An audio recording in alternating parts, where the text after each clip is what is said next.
Hello everybody, it's Bubba Rob. How's it going? Sorry it's been a few weeks since I've put a video out. It hasn't been for a lack of thought or anything, but I ended up having to go in for emergency surgery, so I've just been recuperating. So anyways, I want to tell a story today. Somewhat involves what happened there, and a stoic perspective, and the chat in the coffee shop, and hopefully people learn from it and get something from it.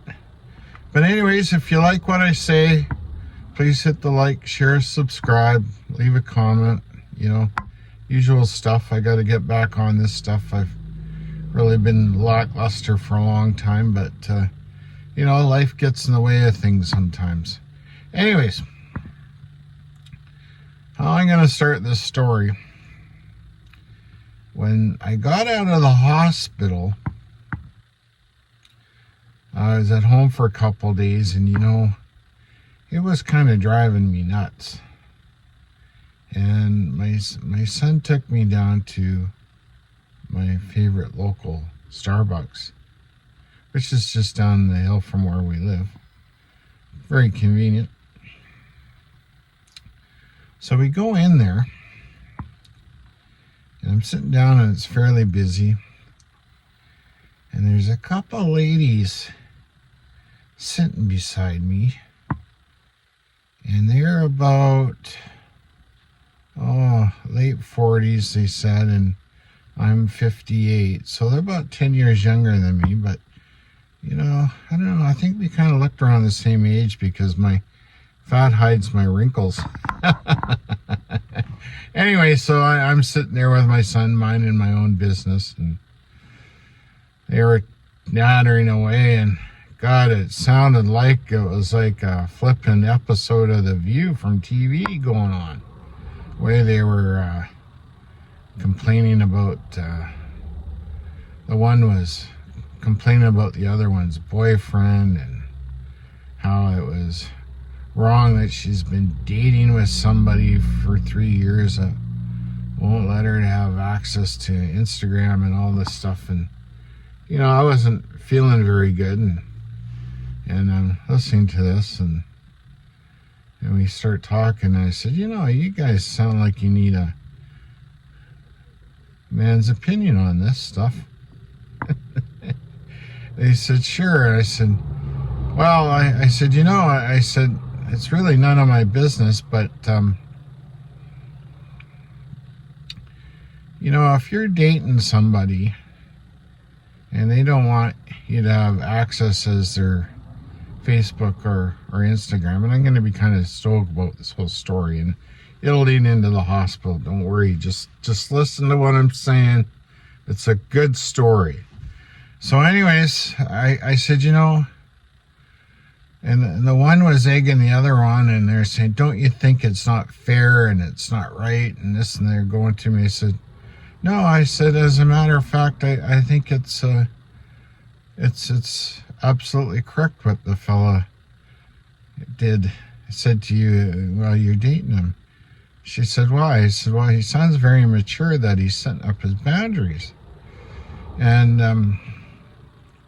it's a way to, if things don't go well, it's a way you can, go after somebody. And, we all need our privacy, right?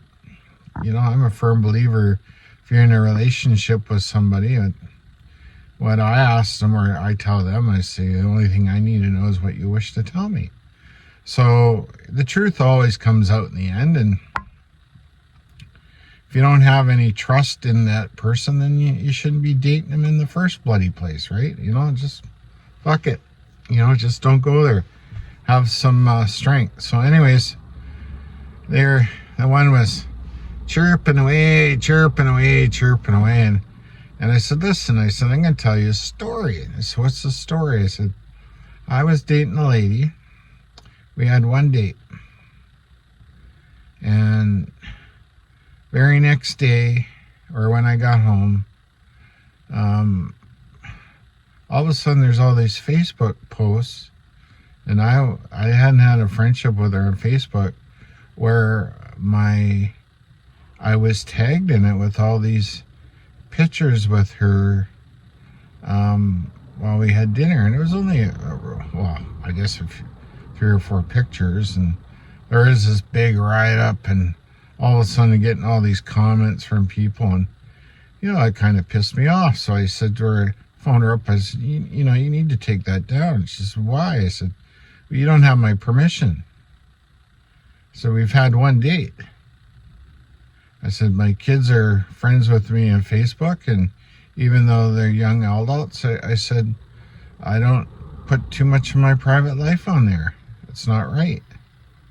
Just no. I said, if I give you permission to post something about myself, I said, that's fine. But I said, you didn't even give me the option, and you really don't even know me. So then they're looking at me and they said, oh, you're right. And I said, well, I know I'm right. I said, it sounds to me that the fellow you're having a relationship with is a better man than you know. I mean, I don't know the guy. I didn't even know his name. Sound like he's mature to set up his boundaries, right? Knows what he wants, what's acceptable, not acceptable. And so I asked her, I said, Jesus, I said, how long you been dating? She said, 3 years. I said, shouldn't you have this stuff figured out by now? She said, we should. I said, well, I suggest if the fellow you're dating and it means much to you and you're getting along, I said, you got to make sure you have a good conversation, what's acceptable or not, and work on things. So we get talking, and I start telling some stories. So I'm telling them some pretty funny stories, and they're laughing away, and I guess they were really enjoying the stories, and we're having a good time.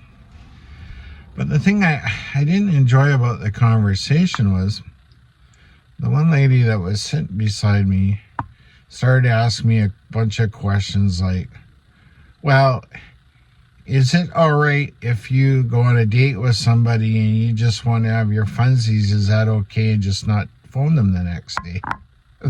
So I was asked this question, right? So I said, well, I guess if you have an understanding, if all you want to do is just fuck, pardon my language, that's what you're into. I said, I guess you do what you got to do. I said, but somebody always gets hurt. What if somebody makes a connection, the other doesn't, and you're just using the person? I said, it doesn't necessarily make a good thing for humanity. So I started talking to them about me studying Stoicism and philosophy and certain kind of rules I go by about just being kind and trying to be cognizant, because, I wasn't always kind in my life.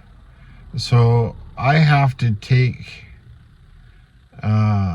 account of myself and my behavior, what I find is acceptable or not, and live with it the best I can and deal with my past the best I can, right? So anyway, we're telling stories, and I was at the end of the story, and I said to him, I said, I don't know if I should tell you the story from the last few days ago, last week. Oh, please do. We'd love to hear another story. I told him like 3 stories in a row, and they were all really, really funny. And I said, I don't know if you really want to hear what happened last week. Oh, we do. I said, it's not very funny. They said, oh, we want to hear it. Well, they wanted to hear it so much. They went and bought 2 $10 foo-foo drinks again to sit down. And what they didn't know was I was sort of leading into this with the other stories, because I was doing something that I probably shouldn't do, is because I was so sick and tired of their fucking talking like that in public about their exploits. Like, who am I? You think, oh, Robbie the biker, don't you enjoy that stuff? Well, not really. No. if it's amongst friends and it's a funny story, that's one thing. But, in public with people around and kids around, it's really not that funny, right? You should have a little bit more respect for yourself than do shit like that. But anyway, so I was kind of leading into this story, and so they go get their drinks and they come back to the table and they're just staring at me and they're waiting for this story, just glaring at me. And I said, well, okay. And my son's sitting there and he caught on what I was doing. And anyway, so I'm sitting there. I said, well, I had emergency surgery last week. They said, did you? I said, yeah, I could have died. I said, I almost didn't make it. They said, what? I said, no. I said, it's not that, the surgery for what it was particularly that dangerous, but it was all the complications. I said, I'm going to explain it to you. I said, okay. I said, what is it? I said, well, I was at home and my son was talking to me. He says, Papa, you need to get back doing the YouTube video. He says, but to get 1 million views, you got to do what these people are doing. I said, what? So he shows me this video of these people videotaping a polar bear taking a shit in an aquarium at this aqua park or something, right? So I start laughing and I'm telling this and they're giggling away and then that night my stomach started bothering me and I had some Tums and it wasn't working and I said to him, do you mind running to the grocery store and getting me some diet ginger ale? I said, sure. So he goes down there, buys me this ginger ale, and I'm taking these sips and these violent belches were coming out. Like it was loud. And I started giggling to myself, well, maybe there's a good thing I should videotape this and put it on YouTube. But geez, it kept getting worse and worse and worse. To the point to where I had to go to the hospital. So he takes me to the hospital. I think it was like 5 a.m. and sitting in the emergency room for over 5 flipping hours. And I was just in excruciating pain. So I'm telling him the story about the pain and whatnot. And, I eventually get in there and they put me in this room. And the doctors finally come and see me. And they do they do an x-ray and then they do a CT scan. And the doctor comes back with the one doing the practicum for her university. He says to me, you got a problem with your gallbladder. Oh, okay, so what do I do? He says, you're not going anywhere. I go, what? He says, you're not going anywhere. He says, that's got to come out tonight. Oh, shit. So then we had a discussion that I was waiting for a stint and a possible valve replacement and stuff. So there were some complications. But anyway, so what they did was to alleviate the pain. And I'm telling this story. And, they had to give me morphine. So they gave me a good whack on morphine and sat in this room. There was 3 lazy boys. And, I'm rocking out to the blues with my headphones on morphine, feeling no pain. And I had 3 different ladies sitting in there with me at different times. They were all coming off of drugs. Sad, really sad. So I'm telling them about this, and eventually I get a room, and I'm in this room, and, they got the IVs going, and they won't let me eat or drink because they weren't sure when I was going to go on surgery. So that morning, the head anesthesiologist or whatever it was, guy came and saw me and said there was a bunch of concerns about operating on me because the stint hadn't been done. So about an hour after that, 3 surgeons came to see me, and I'm telling them this, and they were really, really concerned because if they put me under, that I was at risk of having a stroke or heart attack or dying on the table, because the cardiologist hadn't ordered for my stint to be done because of the way the fucking healthcare system is in British Columbia. So I had a lot on my mind. So all of a sudden these ladies weren't laughing so much. And I'm talking to them, and the one, she just started looking at the floor. The other one just kept staring at me like she was really, really, really listening to what I was saying. And I told him, I said, I said, eventually, the next day, finally, I got to go in for surgery. So again, the surgeons came down and gave me all these warnings, whatnot, and I just kind of kept my mouth shut. I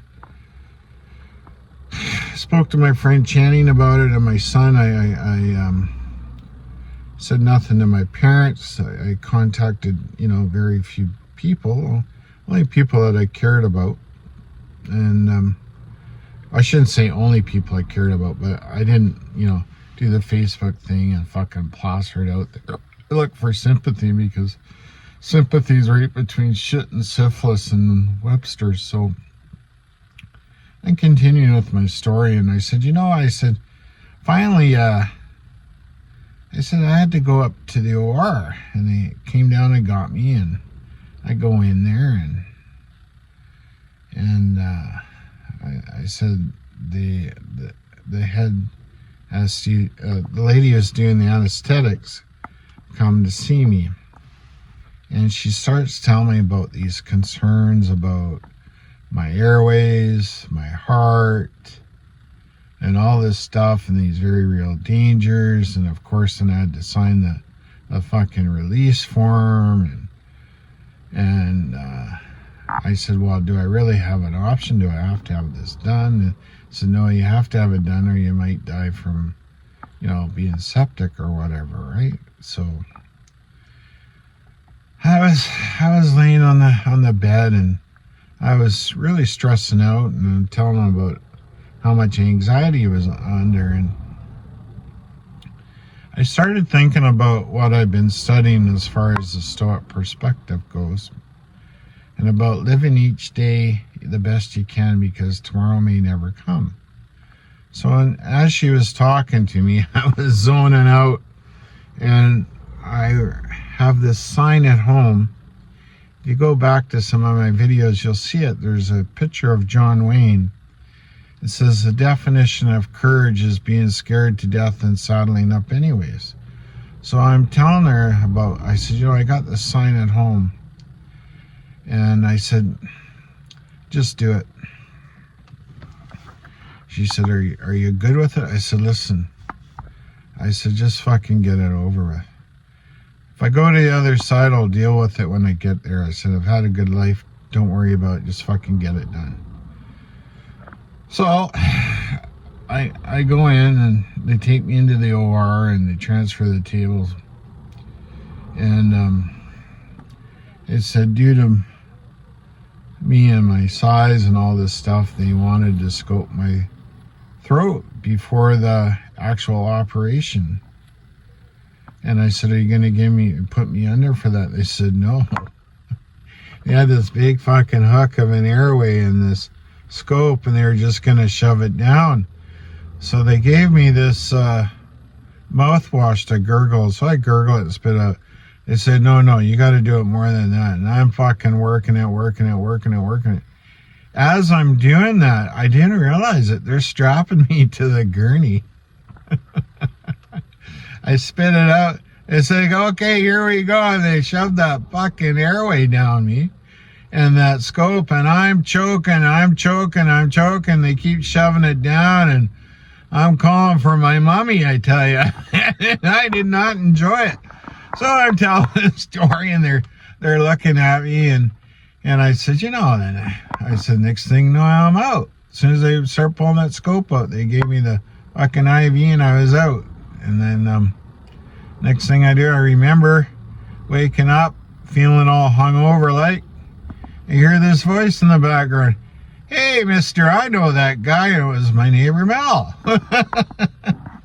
Yeah, she worked in the OR, a recovery nurse. Oh, she's great. All I could do is I recognize that she comes and see me, and all I could say is, I love you, Mel. She said, I love you too, Robbie. Oh, thank you. So anyways, I'm going in. So I go back to my room, and I'm recovering, and, I'm hurting and full of gas, and, telling them about what I was going through, and, I had to be very careful. So, I kind of ended the conversation about the gas coming out of me after the operation and bleeding in the hospital and all this shit. And anyways, pardon my expression. So the one kept staring at the floor, the other one just kept staring at me, and I could see tears out of her eyes.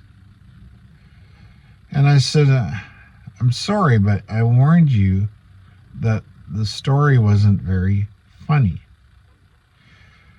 So I looked at the one beside me that was staring at the floor, and I said, I want you to do me a favor. She said, what is it? I'll do whatever.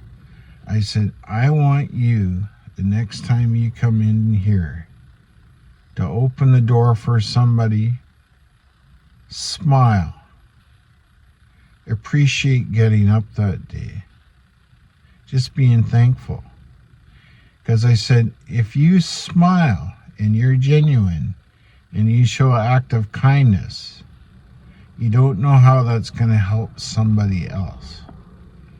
So I said, if the anything I can do out of this story is hopefully you appreciate each day and don't allow your ego to take over just so that you live your life to have your funsies and don't give a shit about what you do to other people just so that you're satisfied. That's not the way to be in life. I said, I hope you two have a good night. Anyways, that's my story. I could tell lots more about the hospital, but, it's kind of funny about their reaction. And they thanked me very much, and they said, we got to go now. I said, have a great day. They didn't know what to say. I kind of called them on their own shit. I think one of the other things I said to them earlier during the story, I said, I've been on my own 8.5 years now. I said, I've apologized for the things I've done. My ex never did. I said, I never wanted things to go bad, but there's no communication. I said, I bet if you would have had communication in your previous relationships, you wouldn't be where you're at today. They just didn't know what to say. Right? Life isn't about just what's good for you. Right? We're way too selfish now. What can I say? Just the way it is. Right? Anyways, I love you all. I hope you all have a great day. Again, if you like, please hit the like, share, subscribe. I'll just try and put out content when I can that actually means something, right? About life. Okay? I love you all. Remember to be a good person, good stoic, good man, woman, a rainbow, whatever, biker, fuck, whatever you are. The most important thing is just to be kind. Okay? Love you all. Have a great day. Bye-bye.